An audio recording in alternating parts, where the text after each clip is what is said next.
Assalamualaikum warahmatullahi wabarakatuh. Baiklah, saya Sri Wulandari. Di sini saya akan menjelaskan tentang materi pendidikan Pancasila. Langsung saja kita masuki pembahasan yang pertama, yaitu pengertian pendidikan Pancasila. Dalam ungkapan sederhana, pendidikan Pancasila adalah pendidikan tentang Pancasila. Pendidikan tentang Pancasila merupakan salah satu cara untuk menanamkan pribadi yang bermoral dan berwawasan luas dalam kehidupan berbangsa dan bernegara. Oleh karena itu, pendidikan Pancasila perlu diberikan di setiap jenjang pendidikan, mulai dari tingkat dasar, menengah hingga perguruan tinggi. Alasan diperlukan pendidikan Pancasila. Pendidikan Pancasila sangat diperlukan untuk membentuk karakter manusia yang profesional dan bermoral. Hal tersebut dikarenakan perubahan dan infiltrasi budaya asing yang bertubi-tubi mendatangi masyarakat Indonesia. Bukan hanya terjadi dalam masalah pengetahuan dan teknologi, melainkan juga berbagai aliran mainstream dalam berbagai kehidupan bangsa. Pendidikan Pancasila juga penting dilaksanakan di perguruan tinggi untuk menanamkan nilai-nilai moral Pancasila kepada generasi penerus cita-cita bangsa. Dengan demikian, pendidikan Pancasila diharapkan dapat memperkokoh modalitas akademik mahasiswa dalam berperan serta membangun pemahaman masyarakat, antara lain yang pertama yaitu kesadaran gaya hidup sederhana dan cinta produk dalam negeri. Yang kedua, kesadaran pentingnya kelangsungan hidup generasi mendatang. Yang ketiga, kesadaran pentingnya semangat kesatuan persatuan. Yang keempat, kesadaran pentingnya norma-norma dalam pergaulan. Yang kelima, kesadaran pentingnya kesehatan mental bangsa. Yang keenam, kesadaran tentang pentingnya penegakan hukum. Dan yang ketujuh, menanamkan pentingnya kesadaran terhadap ideologi Pancasila. Selanjutnya yaitu sumber historis, sosiologis, politik, pendidikan Pancasila. Langsung saja kita masuki yang pertama, yaitu sumber historis pendidikan Pancasila. Menurut sejarahnya, Pancasila tidak lahir pada tahun 1945 begitu saja, namun telah melewati berbagai proses yang cukup panjang yang kemudian disempurnakan oleh sejarah perjuangan bangsa ini sendiri. Dengan merujuk dari gagasan besar negara-negara di dunia, secara bersamaan tetap berpedoman terhadap kepribadian bangsa sendiri. Pada dasarnya, pendidikan Pancasila memiliki nilai-nilai yang dimiliki oleh bangsa Indonesia sendiri, bahkan sebelum Pancasila dirumuskan dan disahkan sebagai dasar negara Indonesia. Artinya, nilai-nilai Pancasila sendiri bersumber dari bangsa Indonesia atau bangsa Indonesia sebagai materialis Pancasila. Yang kedua yaitu sumber sosiologis pendidikan Pancasila. Melalui pendekatan sosiologis ini, kita diharapkan mampu mengkaji struktur sosial, proses sosial termasuk perubahan sosial dan permasalahan sosial yang perlu dilakukan secara arif dengan menggunakan nilai-nilai dasar yang merujuk pada nilai-nilai Pancasila. Yang ketiga yaitu sumber politik pendidikan Pancasila. Etika politik Pancasila bisa digunakan sebagai instrumen dalam pengujian perilaku politik negara, terkhusus sebagai salah satu pihak kritis untuk menentukan hak dari kebijakan dan tindakan pemerintah dengan melihat kesesuaian dan tindakan pemerintah dengan makna prinsip-prinsip Pancasila.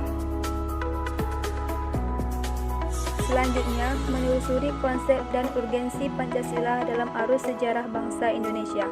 Kita masuki yang pertama yaitu periode pengusulan Pancasila. Perumusan Pancasila pada awalnya dilakukan dalam sidang BPUPKI pertama yang dilaksanakan pada 29 Mei sampai dengan 1 Juni 1945.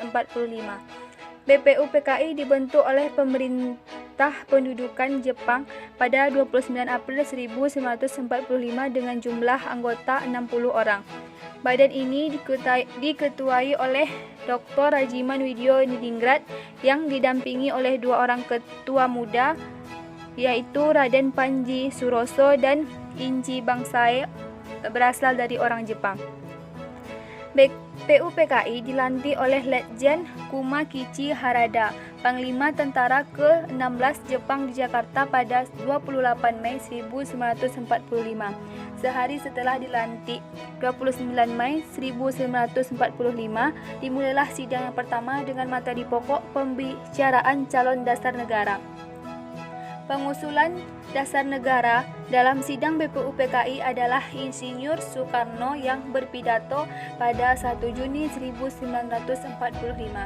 Pada hari itu, Insinyur Soekarno menyampaikan 5 butir gagasan tentang dasar negara sebagai berikut. Yang pertama yaitu nasionalisme atau kebangsaan Indonesia, yang kedua internasionalisme atau pri-kemanusiaan, yang ketiga mufakat atau demokrasi, yang keempat kesejahteraan sosial, dan yang kelima ketuhanan yang berkebudayaan.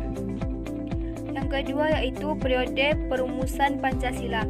Hal terpenting yang mengemukakan dalam sidang BPUPKI kedua pada tanggal 10 sampai 16 Juli 1945 adalah disetujuinya naskah awal pembukaan hukum dasar yang kemudian dikenal dengan nama Piagam Jakarta. Piagam Jakarta ini merupakan naskah awal pernyataan kemerdekaan Indonesia. Pada alinea keempat Piagam Jakarta itulah terdapat rumusan Pancasila.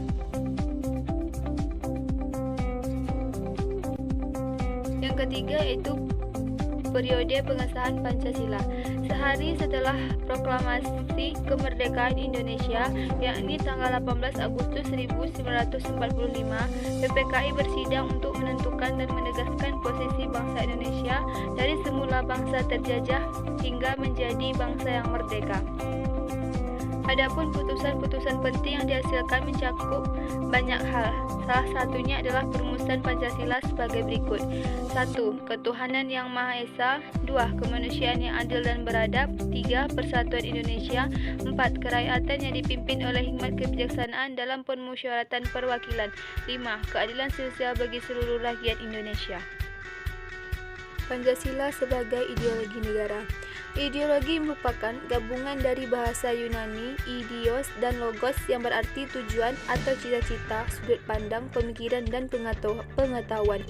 Ideologi merupakan seperangkat ide atau keyakinan yang menentukan cara pandang seseorang untuk mencapai tujuan dengan berdasar kepada pengetahuan. Dari penjelasan di atas dapat kita ketahui bahwa ideologi Pancasila merupakan kumpulan nilai dan norma yang menjadi landasan keyakinan dan cara berpikir untuk mencapai tujuan dengan berdasarkan kepada 5 sila dalam Pancasila. Makna ideologi Pancasila.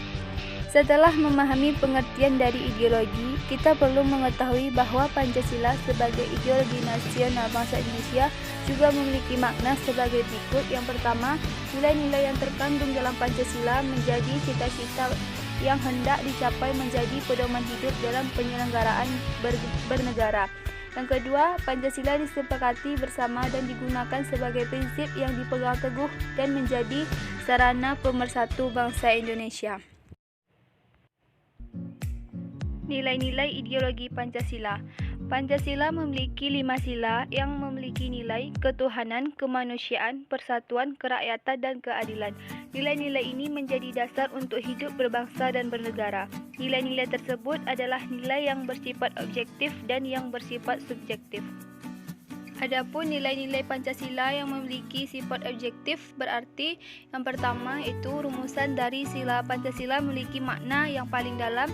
Yang kedua, Pancasila yang terdapat pada pembukaan Undang-Undang 1945 sebagai kaidah pokok yang mendasar. Dan yang ketiga, nilai-nilai Pancasila akan tetap ada sepanjang masa dalam kehidupan bangsa Indonesia. Fungsi ideologi Pancasila. Nilai-nilai yang terkandung dalam Pancasila digunakan sebagai ideologi nasional bangsa Indonesia, sehingga tidak dapat dipungkiri bahwa Pancasila yang digunakan sebagai ideologi negara memiliki peranan penting dan fungsi, yaitu yang pertama, sarana pemersatu bangsa Indonesia. Yang kedua, membimbing dan mengarahkan bangsa Indonesia untuk mencapai tujuan. Yang ketiga, memberikan motivasi untuk menjaga dan memajukan jati diri bangsa Indonesia. Yang keempat, menunjukkan jalan serta mengawasi dalam upaya mewujudkan cita-cita yang terkandung dalam Pancasila. Yang kelima, menjadi pedoman hidup bangsa Indonesia untuk menjaga keutuhan negara. Dan yang keenam, menumbuhkan jiwa nasionalisme dan patriotisme. Demikianlah materi yang dapat saya sampaikan. Lebih dan kurang mohon maaf. Sekian dan terima kasih. Wassalamualaikum warahmatullahi wabarakatuh.